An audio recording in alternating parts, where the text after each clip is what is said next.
becomes critical in timing.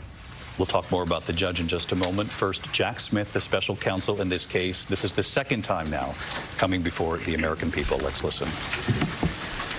Good evening. Today, an indictment was unsealed, charging Donald J. Trump with conspiring to defraud the United States, conspiring to disenfranchise voters, and conspiring and attempting to obstruct an official proceeding.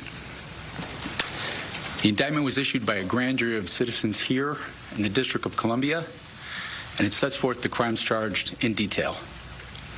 I encourage everyone to read it in full. The attack on our nation's capital on January 6th, 2021 was an unprecedented assault on the seat of American democracy.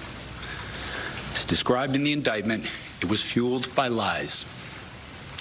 Lies by the defendant targeted at obstructing a bedrock function of the U.S. government, the nation's process of collecting, counting, and certifying the results of the presidential election. The men and women of law enforcement who defended the U.S. Capitol on January 6th are heroes.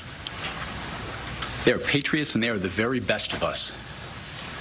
They did not just defend a building or the people sheltering in it. They put their lives on the line to defend who we are as a country and as a people. They defended the very institutions and principles that define the United States. Since the attack on our Capitol, the Department of Justice has remained committed to ensuring accountability for those criminally responsible for what happened that day. This case is brought consistent with that commitment, and our investigation of other individuals continues. In this case, my office will seek a speedy trial so that our evidence can be tested in court and judged by a jury of citizens. In the meantime, I must emphasize that the indictment is only an allegation and that the defendant must be presumed innocent until proven guilty beyond a reasonable doubt in a court of law. I would like to thank the members of the Federal Bureau of Investigation who are working on this investigation with my office, as well as the many career prosecutors and law enforcement agents from around the country who have worked on previous January 6th investigations. These women and men are public servants of the very highest order, and it is a privilege to work alongside them. Thank you. Why didn't you charge any of the other co-conspirators? We'll keep the microphone open there for questions from reporters, though not a surprise that Jack Smith is not answering any of those questions as he leaves the podium.